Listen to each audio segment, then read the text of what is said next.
ونشهد أن لا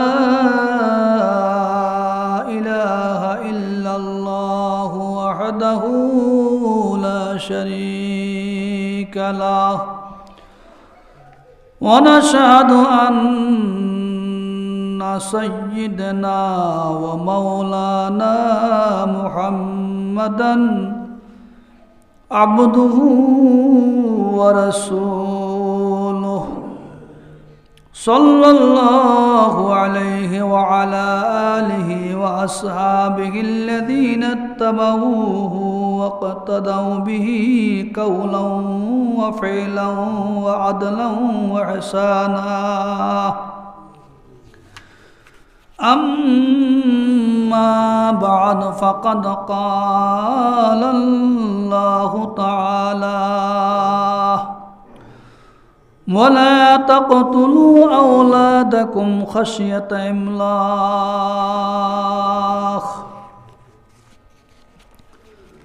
أما بعد فقد قال رسول الله صلى الله عليه وسلم لا يرحم الله من لا يرحم الناس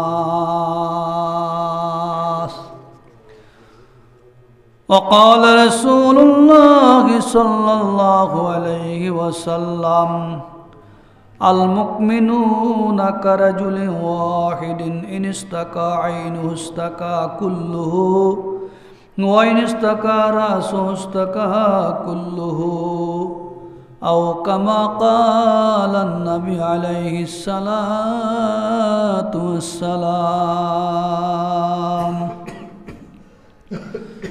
اللهم صل على محمد وعلى آل محمد كما صليت على إبراهيم وعلى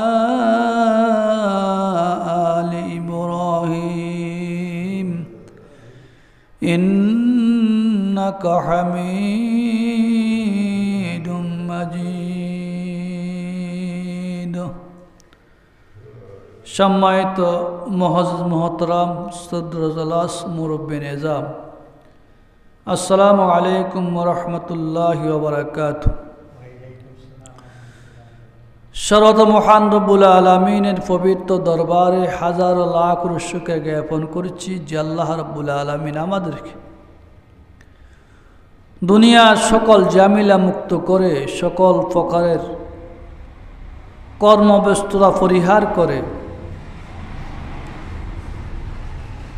পবিত্র জুমার দিন মহান রব্বুল আলামিনের দরবারে আশা তৌফিক দান করেছেন।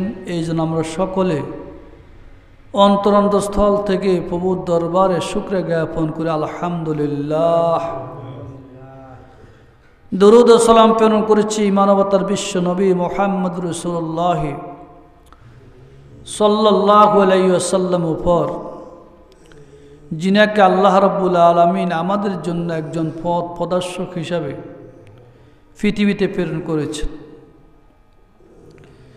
যিনি আখেরি নবী, শেষ নবী, যার পর আর কোন নবী এই পৃথিবী আসবে না। নবুয়তের দরজা বন্ধ, খতম। নবুয়তের দরজা বন্ধ হয়ে গেছে, খতম হয়ে গেছে। আল্লাহ পাক নবুয়তের উপরে সিল মোহর মেরে দিয়েছেন। তো এই জন্য শেষ জবানা আর কোন নবী পৃথিবীতে আসবে না। নবীর এই আদর্শিত পথের, নবীর এই রক্তমাখা দিনের কাজ করবে এই উম্মত উলামায়ে কেরাম, যাদেরকে বলা হয় আল উলামা ওয়ারাসাতুল আম্বিয়া। উলামায়ে কেরাম হলো নবী গণের ওয়ারিস। তো ওয়ারিস সূত্রের কিসের ওয়ারিস? কেউ যদি মৃত্যুবরণ করে, মৃত ব্যক্তির ওয়ারিস সূত্রে তার সম্পদের ভাগ নেয় তার সন্তানরা, নাকি ছেলে হোক মেয়ে হোক তারা দুনিয়াতে যেই সমস্ত সম্পদ টাকা পয়সা রাখি যায়, ওই অর্থ সম্পদ টাকা পয়সার মালিক তার ওয়ারিসেরা হয়। তো নবী মুহাম্মদ রাসূলুল্লাহ সাল্লাল্লাহু আলাইহি ওয়াসাল্লাম পৃথিবীতে কি রেখে গিয়েছেন? কোন ধন সম্পদ, টাকা পয়সা, না কোনো অট্টালিকা, বিল্ডিং, বালাখানা, এগুলা না। নবী মুহাম্মদ রাসূলুল্লাহ সাল্লাল্লাহু আলাইহি ওয়াসাল্লামের পৃথিবীতে বিশ্বনবীর সম্পদ হলো দ্বীনের কাজ, দায়িয়াল্লাহর কাজ। দ্বীন প্রচার করা, ইসলামের দিকে মানুষকে আহ্বান করা, আল্লাহর দিকে মানুষকে ডাকা, পরকালমুখী মানুষকে পরকালের জীবনের কথা ঘোষণা করা, এটাই ছিল রাসূলুল্লাহ সাল্লাল্লাহু আলাইহি ওয়াসাল্লামের কাজ, রাসূলের সম্পদ। তো রাসূল দুনিয়া থেকে যাওয়ার পরে এই জমানার আলেমদের জন্য বা নবীর উম্মতদের জন্য দ্বীনের কাজ রেখে গিয়েছেন, দাওয়াতের কাজ রেখে গিয়েছেন, কোরআন প্রতিষ্ঠার, দ্বীন প্রতিষ্ঠার কাজ রেখে গিয়েছেন। এই জন্য আমাদেরকে দলবদ্ধভাবে সমগ্র পৃথিবীর যত মুসলমান ইমানদার আলেম ওলামা যারা আছে আমাদেরকে দ্বীনি কাজ করতে হবে, নাকি? আল্লাহ রসুল মুহাম্মদ রাসূলুল্লাহ সাল্লাল্লাহু আলাইহি ওয়াসাল্লাম আমাদের জন্য যে কাজ রেখে গিয়েছেন, ওই কাজ আমাদেরকে সমাধা দিতে হবে, ওই দ্বীনের কাজ করতে হবে, দাঈ ইলাল্লাহর পথে মানুষকে আহ্বান করতে হবে। তখন আল্লাহ রাব্বুল আলামিন আমাদের উপর কী হবেন? সন্তুষ্টি হবেন। আমি পূর্বের জুমায় মৃত্যুর উপরে আলোচনা করেছি। মানুষের দুইটি জীবন, একটা দুনিয়ার জীবন। দুনিয়ার জীবন হলো ক্ষণস্থায়ী, আখিরাতের জীবন হলো চিরস্থায়ী। চিরস্থায়ী জীবন আর ক্ষণস্থায়ী জীবনটা কি? এই দুনিয়া আল্লাহ রাব্বুল আলামিন আমাদেরকে একেবারে অল্প সময়ের জন্য প্রেরণ করেছেন, নাকি? অল্প সময়, মাত্র 60-70 বছর হায়াতের জীবন, এটা ক্ষণস্থায়ী জীবন। কি জীবন? ক্ষণস্থায়ী জীবন। এই জীবনকে আমরা চিরস্থায়ী জীবন মনে করতে পারবো না। চিরস্থায়ী জীবন হলো আমাদের জন্য আখিরাতের জীবন, অনন্তকাল, যেখানে আমাদেরকে অবস্থান করতে হবে, হাজার হাজার লক্ষ কোটি বছর যেখানে থাকতে হবে। ওই জীবনটা হলো সবচেয়ে দামি জীবন। সেই জীবনের জন্য দুনিয়াতে আমাদেরকে নেক আমল করতে হবে, হবে কি না? নেক আমল করতে হবে। মানুষ যখন দুনিয়াতে আসে, মায়ের পেটে ভূমিষ্ঠ হয়, ভূমিষ্ঠ হওয়ার পর থেকে তার জীবন ক্ষয় হয়, জীবন শেষ হয়। এক সেকেন্ড গেছে, 1 সেকেন্ড বাড়তি হলো, ওই 1 সেকেন্ড চলে গেল আমার আমল থেকে। 2 সেকেন্ড হলো, 2 সেকেন্ড আমার জীবন থেকে চলে গেল। 3 সেকেন্ড হলো, ওই 3 সেকেন্ড আমার জীবন থেকে কর্তন হয়ে গেছে। আল্লাহ আমাকে একটা জীবন দিয়ে পৃথিবীতে প্রেরণ করেছেন, নাকি? ওই জীবনের একটা সময়সীমা আছে কি না? সময়সীমা আছে, সীমিত। দুনিয়ার হায়াত হলো সীমিত। এই দুনিয়ার হায়াতের ভিতরে আমাদেরকে পরকালের জীবনের জন্য প্রস্তুতি গ্রহণ করতে হবে, ঠিক না? এই জন্য আল্লাহ রাব্বুল আলামিন মৃত্যু নামক একটা জীবন আল্লাহ তাআলা তৈরি করেছেন। করছেন কি না? ইমাম গাজ্জালী রহমতুল্লাহ আলাইহি তার কিতাবের মধ্যে মৃত্যুর জন্ম কাহিনী রচনা করেছেন। আল্লাহ রাসূল মুহাম্মদুর রাসূলুল্লাহ সাল্লাল্লাহু আলাইহি ওয়াসাল্লাম বলেন, আল্লাহ রাব্বুল আলামিন মৃত্যুকে তৈরি করেছেন, বিশাল আকৃতিতে মৃত্যুকে তৈরি করে ওই মৃত্যু আসমান এবং জমিন অপেক্ষা বিশাল। আকাশ এবং নবমণ্ডল এবং ভূমণ্ডল অপেক্ষা বিশাল আকৃতি আল্লাহ রাব্বুল আলামিন মৃত্যু তৈরি করেছেন। আর এই মৃত্যুকে আল্লাহ তাআলা তৈরি করে শত আবরণের ভিতরে। আল্লাহ তাআলা, আল্লাহ রাব্বুল আলামিন শত আবরণের ভিতরে মৃত্যুকে রেখেছেন। এই মৃত্যুর শত বছর পর্যন্ত আবরণের ভিতরে ছিলেন। যেই মৃত্যুর ফাঁস দিয়ে ফেরেশতারা গমন করতেন, আসা যাওয়া করতেন, কোনোদিন মৃত্যুর সম্পর্কে তাদের ধারণা ছিল না।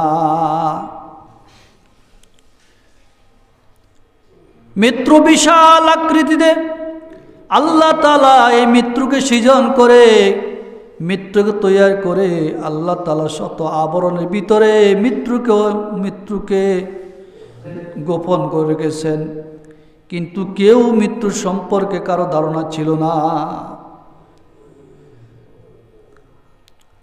মৃত্যুর গলায় আল্লাহ পাক 70টি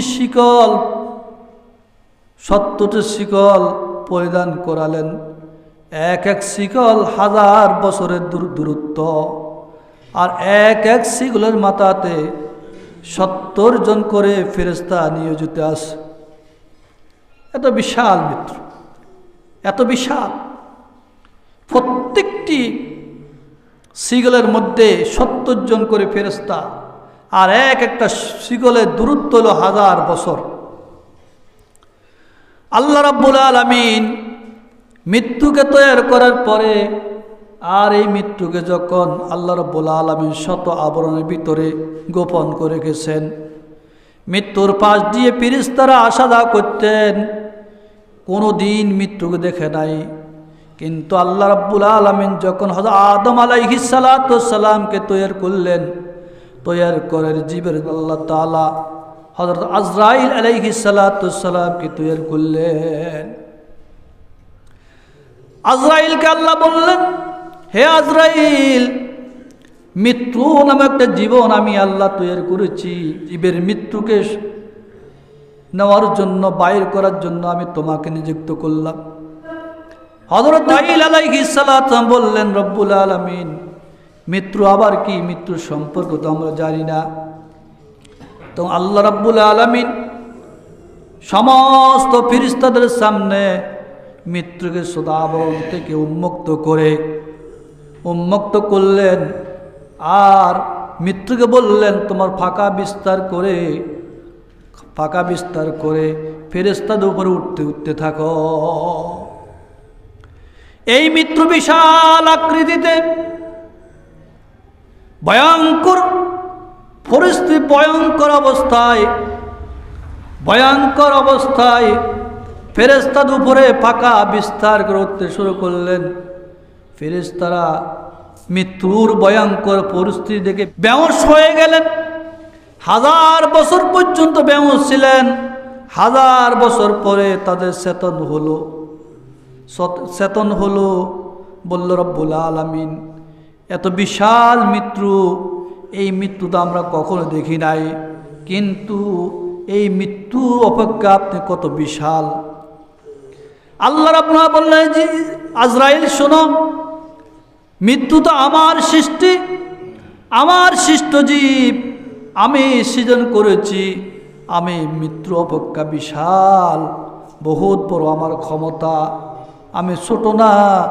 যদি আমার মৃত্যু যদি এত বিশাল হয়, আমি আল্লাহ কত বড় বিশাল, তুমি একটু চিন্তা করে দেখো। আজরাইল আলাইহিস সালাতু ওয়াস সালামকে রব্বে কারীম বললেন, হে আজরাইল শোনো, এই জীবের রূহ কবজ করার জন্য আমি তোমাকে নিযুক্ত করলাম। আজরাইল বললেন, রব্বে কারীম, মৃত্যু তো আমার চাইতে বিশাল, খুব শক্তিশালী। জীবের রূহ আমি কিভাবে কবজ করব? আমার দ্বারা তো কি নয়, সম্ভব নয়। আল্লাহ তাআলা বললেন, ঠিক আছে। তখন আল্লাহ রাব্বুল আলামিন হযরত আজরাইল আলাইহিস সালাতু ওয়াস সালামকে বিশাল ক্ষমতা দান করছেন, অর্থাৎ মৃত্যুর চাইতে বিশাল শক্তিশালী করে আজরাইলকে তৈরি করলেন। তৈরি করে এই মৃত্যুকে আজরাইলের আয়ত্তাধীন করে দিলেন। আল্লাহ। তো একটা জীবের রূহ যিনি কবজ করবেন, বাইর করবেন, তাহলে ওই ব্যক্তি তার সাথে বড় হতে হবে না? কি বলেন? তার সাথে শক্তিশালী হতে হবে এবং সে তাকে আয়ত্ত করতে হবে। যারা কুস্তি খেলে না, তো কুস্তি খেলতে যায়, যে জায়গা হারাবে, যার শক্তি বেশি সেই তো তাকে হারাবে নাকি? তো এই জন্য মৃত্যুর জন্য যে আল্লাহ তাআলা আজরাইলকে নিযুক্ত করলেন, বনি আদমের দেহের ভিতর থেকে যে রূহ কবজ করার জন্য, এই রূহ তো বিশাল, ছোট নেই, কীভাবে কবজ করব? এই জন্য তিনি আল্লাহকে বললেন, রব্ব কারীম, আপনি আমাকে ক্ষমতা দেন, শক্তি দেন, আমি যেন এই রূহ কবজ করতে পারি। আল্লাহ বললেন, আমি তোমাকে এর চাইতে, মৃত্যুর চাইতে শক্তিশালী করে দিলাম, শক্তিশালী করে মৃত্যুকে তোমার আয়ত্তে দিয়ে দিয়েছি, আয়ত্তে দিলাম, আর তুমি এই মৃত্যু, এই জান তুমি কি করবা? কবজ করবা। এই জন্য আজরাইল আলাইহিস সালাম মানুষের জান কবজ করে, সকল মাকলুকের জান আজরাইল আলাইহিস সালাম কি করেন? কবজ করে, তার দায়িত্ব। তাহলে বুঝেন আল্লাহ পাক আজরাইলকে কত বিশাল করে তৈরি করলেন। এই জীবন রূহ একদিন আমার ভিতর বাইর হয়ে যাবে। উলিল আমর রূহ কি? রূহ হলো আল্লাহর হুকুম, আল্লাহর কি নির্দেশ। উলিল আমরে রূহ আল্লাহ, যখন আল্লাহ নির্দেশ করবেন তখন রূহ আপনার ভিতর থেকে বাইর হয়ে যাবে, মাত্র আল্লাহর হুকুম। তো এই আল্লাহর হুকুম নিয়ে তো আমরা কি খেলা করতেছি। পৃথিবীর সকল বস্তু আল্লাহর হুকুম। কার হুকুম? আল্লাহর হুকুম। আল্লাহ যখন নির্দেশ প্রদান করবেন, সঙ্গে সঙ্গে কি এই জান, এই রূহ বাইর হয়ে যাবে। কেউ পৃথিবীতে কি বেঁচে থাকবে না, সব ধ্বংসস্তূপে পরিণত হবে কি না?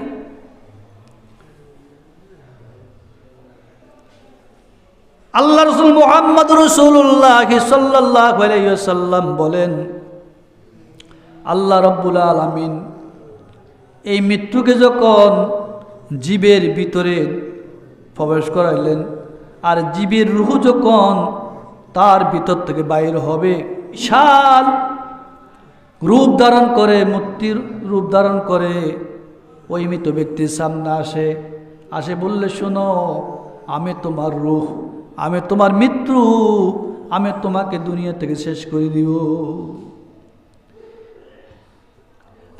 আমি ওই মৃত্যু, যেই মৃত্যু সন্তান এতিম করি, আমি ওই মৃত্যু, যেই মৃত্যু স্ত্রীকে বিধবা করি, আমি ওই মৃত্যু, যেই মৃত্যু সন্তানদেরকে এতিম করি, আমি ওই মৃত্যু, যেই মৃত্যু বিশাল বিশাল অট্টালিকা, ভবন, অর্থ সম্পদ, টাকা পয়সা সব কিছু রেখে তার জীবন, তাকে মৃত্যু দান করে তাকে কবরে প্রবেশ করা। বলেন তো দেখি, মানুষ যখন মারা যাবে, মৃত্যুর আগে বিশাল অট্টালিকা, বিল্ডিং, বালাখানা, হাজার হাজার কানি জমিন, এগুলো কিছু নিতে পারবে? এগুলো কিছু কি তার সাথে যাবে? কখনো যাবে না। খালি হাতে কবরে যাবে। মাত্র তিনটা কাপড় নিয়ে কোথায় যাবে? কবরে যাবে। তিনটা সাদা কফিন নিয়ে, আগামাতার তিনটা বান দিয়ে আপনাকে মৌত স্টিমারে তুলে সেই কবরের দিকে নিয়ে যাবে। কিস্তি সবর যদি কোন দরিয়া বেকিনারা, বাহার সবর যদি কোন দরিয়া বেকিনারা।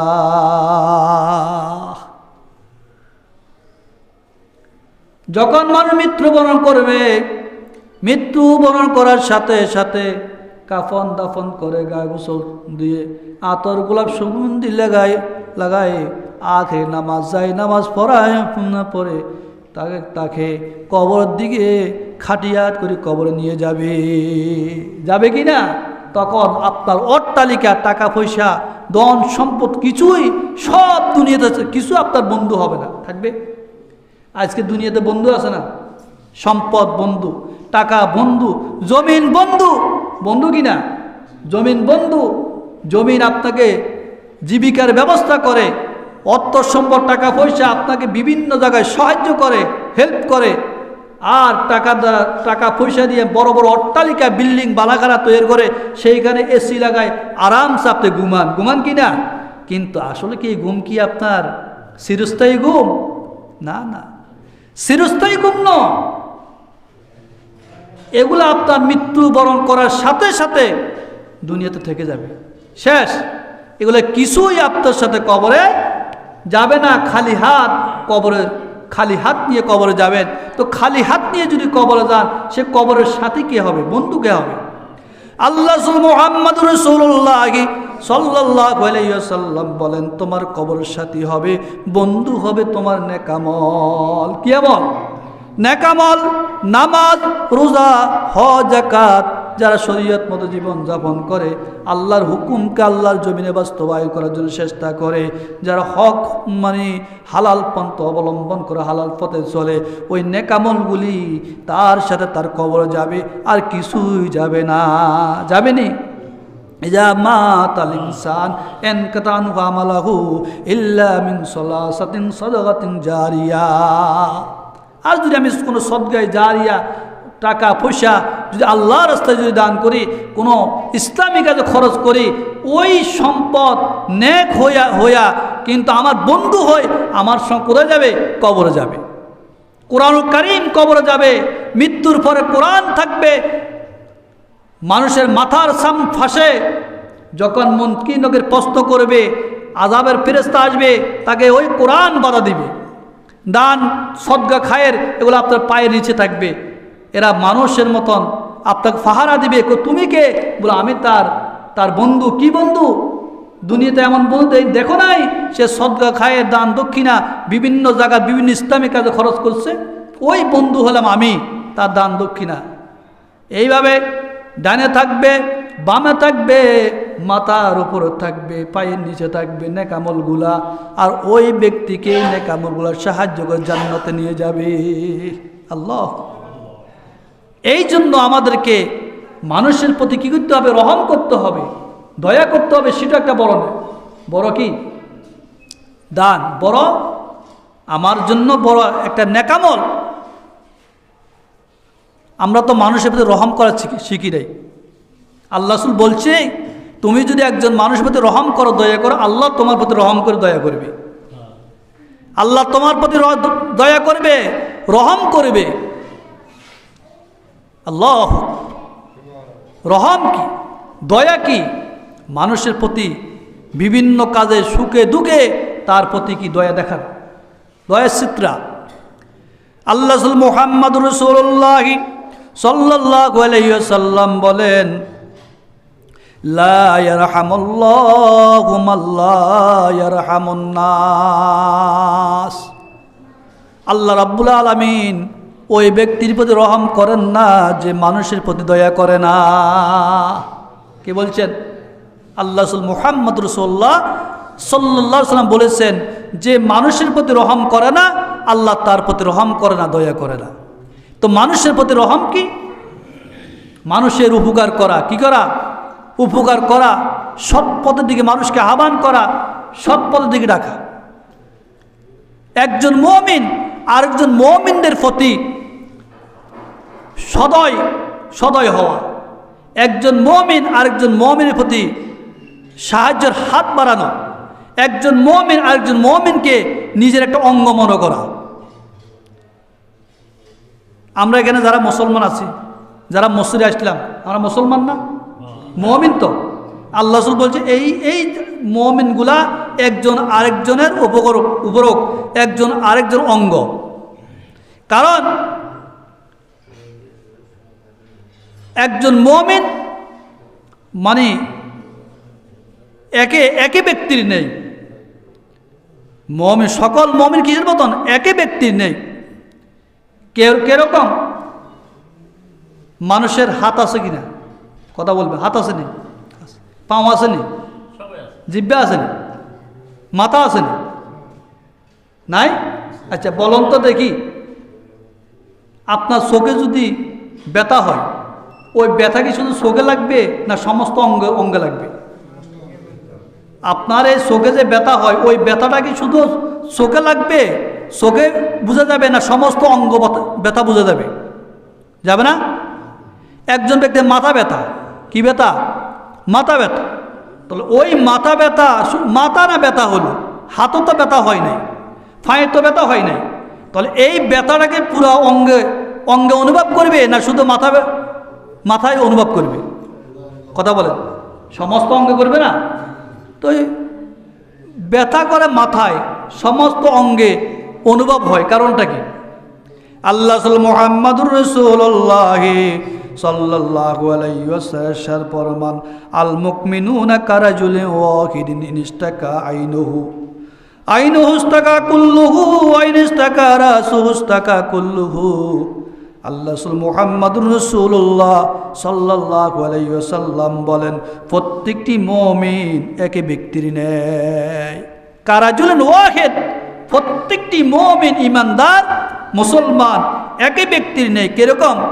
ইনস্তাকা আইনুহু, যদি তার চোখে ব্যথা হয়, ইস্তাকা কুল্লুহু, তার সমস্ত অঙ্গে ব্যথা অনুভব করে কিনা? তার যদি চোখে ব্যথা হয়, ওই ব্যথা তো চোখে না, তার সমস্ত অঙ্গে ব্যথা অনুভব করে। ওয়াইন ইস্তাকা রাসুহু ইস্তাকা কুল্লুহু, যেই ব্যক্তির মাথায় ব্যথা করে, যার মাথা ব্যথা হয়, তার ওই ব্যথা সমস্ত অঙ্গে অনুভব করে, সমস্ত অঙ্গ অনুভব করবে কিনা? আল্লাহ মুহাম্মদ বলছেন, তাহলে বুঝা গেছে কি? তাহলে বুঝা গেছে আমার প্রত্যেকটা অঙ্গ একটা আরেকটার সাথে সম্পর্ক না, একটা আরেকটার সাথে কি সম্পর্ক? চোখ, জিহ্বা, নাসিকা, কান, পাও, সমস্ত দেহগুলা একটা একটার সাথে সম্পর্ক। আমার একটা অঙ্গ যদি ব্যথা হয়, সমস্ত অঙ্গগুলা কি ব্যথা অনুভব করে, সমস্ত অঙ্গগুলা ব্যথায় ব্যতীত হয়। এই জন্য বিশ্বনবী বলেছেন, প্রত্যেকটি মুমিন ইমানদার একে ব্যক্তির নেই। অর্থাৎ একজন মুমিন যদি ব্যথা অনুভব করে, একজন মুমিন যদি দুঃখ পায়, সকল মুমিনকে দুঃখ পাইতে হবে। সুবহানাল্লাহ বলেন না? আপনার ভারতে একজন মুসলমানের উপরে যদি আক্রমণ করে, একজন মুসলমান যদি সে আক্রান্ত হয়, একজন মুসলমানকে যদি হত্যা করা হয়, একজন মুসলমানদের যদি বাড়িঘর লুটপাট করা হয়, একজন মুসলমানদের যদি সম্পদ লুটপাট করা হয়, তো ওই লুটপাটের কারণে কি বাংলাদেশের মুসলমানদের কি গায়ে লাগবে না? কথা বলার টাকা লাগবে না? কই লাগলো? আমাদের তো মাথায় ব্যথা নেই, লাগছে কোন? তাহলে একজন মুসলমান, সে আমেরিকা থাকুক, লন্ডন থাকুক, সেইখানে যদি সে আক্রান্ত হয়, সেইখানে যদি কোনো ব্যথা ব্যতীত হয়, বা সেইখানে তার উপর জুলুম করা হয়, নির্যাতন করা হয়, ওই নির্যাতন জুলুম সেই দুঃখ আমার কাছে লাগতে হবে, আমি মুসলমানদের অঙ্গে অনুভব হতে হবে, তখন আমি একজন মুমিন হব। হেরা কোনো মুমিন হব না। বিশ্বনবী মুহাম্মদ রাসূলুল্লাহ সাল্লাল্লাহু আলাইহি ওয়াসাল্লাম বলেছেন, এই জন্য প্রত্যেকটি মুমিন একে ব্যক্তি নেয়। একজন ব্যক্তি যদি ব্যথা অনুভব করে, কষ্ট পায়, আরেকজন মুমিন কি সেই কষ্ট অনুভব করতে হবে। তো আমার সমাজে যদি একজন ভাই কষ্ট করে, আমার সমাজে যদি একজন ব্যক্তি অসুস্থ হয়, আমার সমাজে যদি একজন ব্যক্তি বিপদগ্রস্ত হয়, তাহলে আমি মুসলমান ইমানদার, আমি সুস্থ, তাহলে আমাকে তো তাকে দেখতে হবে কি না? আমি যদি তাকে না দেখি, আমি যদি তাকে দেখভাল না করি, তার খবর নিই, আমি কি মুমিন হব? কখনো হব না। আমি কখনো ইমানদার হতে পারবো না। এই জন্য আজকে বাংলাদেশের বিভিন্ন একেবারে সাধারণ মানুষ থেকে শুরু করে, মধ্যবিত্ত থেকে শুরু করে একেবারে কোটিপতি পর্যন্ত, যারা আমরা ইমানদার মুসলমান, কিন্তু আমাদের সবাইকে একে অঙ্গের মতো হতে হবে কি না? আজকে একজন মুসলমানকে হত্যা করে, আমি খুশি না? আজকে মুসলমানের দলাদলি, মুসলমানের মারামারি, হানাহানি কিনা? কারণ ক্ষমতার বড়াই, ক্ষমতা সাদাবাজি থেকে শুরু করে সব জায়গায় চুরি ডাকাতি, জেনা ব্যভিচার, মদ, জুয়া, এগুলোর ভিতরে আমরা মুসলমান এগুলোর ভিতরে ধাবিত কিনা? অথচ আমার ভিতরে আপনার ভিতরে একটু কি লাগে না? কষ্ট অনুভব হয় না? আমার এই ভাই জাহান্নামে যেতেছে, আমি তাকে জাহান্নাম থেকে রক্ষা করতে হবে। আমার এই ভাই ইমান হয়ে যেতেছে, আমি তাকে সেইখান থেকে ভালো কাজ আনতে হবে। কিন্তু সেটা তো আমার ভিতরে আপনার ভিতরে নাই, আছে কি না? আজকে বাংলাদেশে দেখেন না, আলেমে দলাদলি। যদি বাংলাদেশের প্রত্যেকটি ইসলামী দলগুলো এক হইতো, বাংলাদেশে মুসলমানের সংখ্যা, ইমানদারের সংখ্যা, আলেম ওলামার সংখ্যা যত সংখ্যা আছে, প্রত্যেকটি আলেম ওলামা, প্রত্যেকটি ইসলামী দল যদি এক হইতেন, আজকে তো বিশাল এক বৃহৎ দল হতো কি না? যে কোনো মুহূর্তে ক্ষমতা যাওয়া কি তাদের সম্ভব হতো। আজকে ইসলামের ভিতরে কত দলাদলি, ঠিক না? আমাদের দেশে দুইটা ধারা আছে, একটা হলো আলিয়া দ্বারা আর কাউমি দ্বারা। কাউমি বিশাল এক অঙ্গন, আলিয়া মাদ্রাসা সরকার বিশাল এক দল। তো আমরা এই দুই দলের মধ্যে তো আমরা কি পৃথক না? জামাত ইসলাম আছে এক দল নিয়ে, আর কাউমিরা আছে আরেক দল নিয়ে। আবার এদের ভিতরে কওমে ওলামায়ে কেরামের ভিতরে কত দল বলেন? হেফাজত ইসলাম, সরমুনাই, তারপরে ইসলামী মোর্চা, খেলাফত আন্দোলন, খেলাফত মজলিস, জমিয়ত ওলামায়ে কেরাম, জমিয়ত, এই যে বিভিন্ন কত দল, প্রত্যেকটি দলে চাই, প্রত্যেকটি দলের নিয়ত ভালো। কি ভালো? নিয়ত ভালো, সবাই যায় ইসলাম প্রতিষ্ঠা করার জন্য। কিন্তু আসলে কি সম্ভব? কথা বলা নয়, সম্ভব নয়। যদি ইসলাম প্রতিষ্ঠা করতে হয়, দিন প্রতিষ্ঠা করতে হয়, ইসলামের শক্তিকে যদি বাড়াতে হয়, ইসলামের শক্তিকে যদি মজবুত করতে হয়, বাংলাদেশের প্রত্যেকটি ইসলামী দলকে এক হতে হবে। আজকে আমরা দলাদলি, হানাহানি, কাড়াকাড়ি, মারামারি, কেউ ওদের চলন বাঁকা, কেউ ওদের আকিদা বালা নাই, কেউ অমুকের আকিদা খারাপ, কে বলি অমুকের এই সমস্যা, বিভিন্ন সমস্যা নিয়ে আমরা কি ব্যতিব্যস্ত। অথচ ইসলাম কবরও চলে যায়। আরে মসলক যার দিন ইসলাম তো সবার, আমি সব মসলক বাদ দিয়ে ইসলামের জন্য, দিনের জন্য সবাই একে প্ল্যাটফর্মে যদি আসেন, তাহলে অবশ্যই ইসলামের শক্তি বাড়বে কি না? তাহলে যে কোনো মুহূর্তে তো ইসলামী দল ক্ষমতা আসতে পারে কি না? পারে, সম্ভব। এখন আমাদেরকে অন্য কিছু তালাশ করা কি নয়, উচিত নয়। কার আকিদা ভালো, কার আকিদা খারাপ, এগুলো তো আমাদের উচিত নয়। কিন্তু আমাদেরকে যে পরিস্থিতি, ইসলামের মুসলমানের যে পরিস্থিতি এসেছে, প্রত্যেকটি মুসলমানকে একে প্ল্যাটফর্মে আসা দরকার কি না? অবশ্যই দরকার। তো এই জন্য আমাদের প্রত্যেকটি ইমানদারকে, মুসলমানকে কি হইতে হবে? একই প্ল্যাটফর্মে আসতে হবে। আল্লাহ রাসূল মুহাম্মদ সাল্লাল্লাহু আলাইহি ওয়াসাল্লাম বলছেন, আমরা যে এই যে গুমান, খারাপ ধারণা করি না, এই খারাপ গুমান করা এটা মিথ্যা। একজনের প্রতি খারাপ গুমান করা কি করা এটা কি মিথ্যা। এই জন্য রাসূল আরবি মুহাম্মদ সাল্লাল্লাহু আলাইহি ওয়াসাল্লাম বলছেন, ওয়াকালা রাসূলুল্লাহ সাল্লাল্লাহু আলাইহি ওয়াসাল্লাম, ইয়াকুম ওয়াজ-যান্না ফাইন্নাজ-যান্না আকযাবুল হাদিস। রাসূল কারীম সাল্লাল্লাহু আলাইহি ওয়াসাল্লাম ইরশাদ করেন, হে আমার উম্মতগণ, তোমরা সন্দেহ পোষণ হইতে বিরত থাকো। কি থাকো? তোমরা সন্দেহ পোষণ হতে বিরত থাকো। কেননা সন্দেহ সর্বাধিক মিথ্যা। সন্দেহ কি সর্বাধিক মিথ্যা। একজন মুসলমান আরেকজন মুসলমানদের প্রতি কি করা? খারাপ ধারণা করা, খারাপ গুমান করা। আমি যদি একজনের প্রতি খারাপ গুমান করি, অথচ ওই দোষ তার মধ্যে নাই, যদি ওই দোষ যদি তার মধ্যে না থাকে, তাহলে আমি তো কি হব? মিথ্যাবাদী হবই। আমি যে বলছি ওই লোকে খারাপ কাজ করছে, ওই লোকে মানুষ হত্যা করছে, আসলে সেই লোক কি মানুষ হত্যা করে নাই, একেবারে নিষ্পাপ। আমি তার পূর্বে একটা মিথ্যা দোষ চাপিয়ে দিলাম, মিথ্যা একটা ধারণা করলাম, এই ধারণাটা মিথ্যা নয়, মিথ্যা। এই জন্য বিশ্বনবী মুহাম্মদ বলছেন, তোমরা কারো প্রতি সন্দেহ পোষণ করো না। সন্দেহ পোষণ করাই না কি জঘন্য মিথ্যা। আজকে সারা বিশ্বে আছে, এটা আছে। আমি চোখে দেখি নাই, একটা অন্যায় আরেকজনের গায়ে মাখিয়ে দিলাম, একটা কালিমা তার গায়ে লাগাই দিলাম। আল্লাহ আল্লাহ আমাদেরকে হেফাজত করুক। এরপরে রাসূল করিম সাল্লাল্লাহু আলাইহি ওয়াসাল্লাম বলেছেন যে কারো প্রতি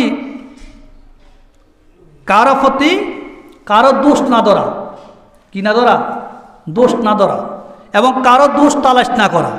কারো দোষ, অন্যের থেকে কারো দোষ কি তালাশ না করা। কিন্তু আমরা তো দোষ বেশি ধরি কি না, দোষ ধরি।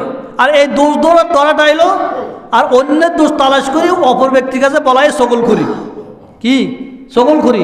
আর যে সকলখুরি করবে সে কবিরা গুনাহ করবে কি না। এই জন্য রাসূল আরবি মুহাম্মাদুর রাসূলুল্লাহ সাল্লাল্লাহু আলাইহি ওয়াসাল্লাম বলেন, ওয়ালা তাহাসসু ওয়ালা তাজাসসু ওয়ালা তানাজাসু ওয়ালা তাহাসাদু ওয়ালা তাবাগাজু ওয়ালা তাদাবারু ওয়া কুনু ইবাদাল্লাহি ইখওয়ানা। আল্লাহ রাসূল মুহাম্মাদুর রাসূলুল্লাহ সাল্লাল্লাহু আলাইহি ওয়াসাল্লাম বলেন, তোমরা নিজে কাহার দোষ অনুসন্ধান করিও না। কি করিও না? কারো দোষ অনুসন্ধান করো না, এবং অন্যের নিকট হইতে পরের দোষ তালাশ করো না। করিনি আমরা নিজের দোষ তো গোপন করি না, আবার অপর ব্যক্তির দোষ অন্যের থেকে আবার তালাশ করি না। বলে ভাই এ খালেদ, তুই কোথায় যাস? বাজারে যাই। কোথায় বিনি? সাইফুল্লাহ কালকে চুরি করছে। এই সাইফুল্লাহ চুরি করছে, ডাকাতি করছে, কোথায় বিনি? কে বলছি? তো এই যে অন্যের দোষ তালাশ করা অপর ব্যক্তি থেকে, আর এই দোষটা অন্যের আবার প্রচার করা, সে কি সকলঘরি করা নাই? করছে কিনা? কারণ সেই তো দোষী না, তার দোষটা কি অনাত্মকভাবে মানুষের কাছে কি করলো? প্রচার করলো। এই জন্য আল্লাহ রাসূল বলছে, খবরদার তোমরা কারো দোষ তালাশ করো না, এবং অন্য হইতে কারো দোষ কি করো না, তালাশ করিও না। নিজেরাও কি তাদের দোষ কি সস্তা করবে না, আর অন্য থেকেও অন্য কারো দোষ তালাশ করিবে না। রাসূল আরবি মুহাম্মদ রাসূল বলছেন, ওয়ালা তানাজাসু ওয়ালা তাজাসাসু ওয়ালা তাহাসাদু ওয়ালা তাবাগাজু ওয়ালা তাদাবারু ওয়া কুনু ইবাদাল্লাহি ইখওয়ানা। আল্লাহ রাসূল মুহাম্মাদুর রাসূলুল্লাহ সাল্লাল্লাহু আলাইহি ওয়াসাল্লাম বলেন, দুখাপুরু দালালি করিও না। করেনি দালালি করে। আমরা একে অপরের দালালি করি। এই দালালি করা ঠিক না। কারো দালালি করা কি নয়, উচিত নয়, আর যে হোক না কেন। পরের দালালি কখনো আমরা করব না। এই দালালি করাও কি কবিরা গুনাহ। এবং কারো প্রতি হিংসা বিদ্বেষ পোষণ করো না। আমরা কি করি? হিংসা করি, বিদ্বেষ পোষণ করি, মানুষের প্রতি হিংসা বিদ্বেষ করি না? এই হিংসা বিদ্বেষ থেকে আমাদেরকে মুক্ত থাকতে হবে। হিংসা বিদ্বেষ থেকে কি থাকতে হবে? মুক্ত থাকতে হবে। কারো প্রতি হিংসা করা যাবে না। এই দোষও আমাদের ভিতরে আসেনি? আছে। এই জন্য আমাদেরকে এই দোষ থেকে কী থাকতে হবে? মুক্ত থাকতে হবে। রাসূল আরবি মুহাম্মদ সাল্লাল্লাহু আলাইহি ওয়াসাল্লাম যে উপদেশগুলো আমাদেরকে দিয়েছেন, অবশ্যই এই উপদেশগুলো আমাদেরকে গ্রহণ করতে হবে। আর আমি যদি একজন মুসলমানের দোষ গোপন করি, আল্লাহ রাব্বুল আলামিন দুনিয়া আখিরাতে আমার দোষ গোপন করবে কি না? মান সাতারা মুসলিমান সাতারাহুল্লাহু বিদ-দুনিয়া ওয়াল আখিরা। বিশ্বনবী মুহাম্মদুর রাসূলুল্লাহ সাল্লাল্লাহু আলাইহি ওয়াসাল্লাম বলেন, যে এই ব্যক্তি একজন মুসলমানের দোষ গোপন করলো, আল্লাহ তার দুনিয়া আগে তার দোষ গোপন করবেন কি না? কথা বলেন, দোষ গোপন করবেন কি না? আপনি যদিও কোনো মুসলমান বাইরে একটা দোষ দেখলেন, ওই দোষটা আপনি গোপন করে রাখেন, এটা প্রকাশ করার দরকার নাই। তাহলে আল্লাহ পাক দুনিয়া আখিরাতে আপনার দোষ গোপন করবেন। আর আমাদেরকে কি করা যাবে না? কোনো চুগলখুরি করা যাবে না। এইখানের কথা ওইখানে, ওইখানের কথা ওইখানে। কেউ যদি অন্যায় করে আপনি দেখেন এবং তাকে সরাসরি বললেন, ভাই আপনি অন্যায় করছেন, আপনি অন্যায় থেকে কি রোকেন, বাধা দিবেন। আল্লাহ আমাদেরকে আমল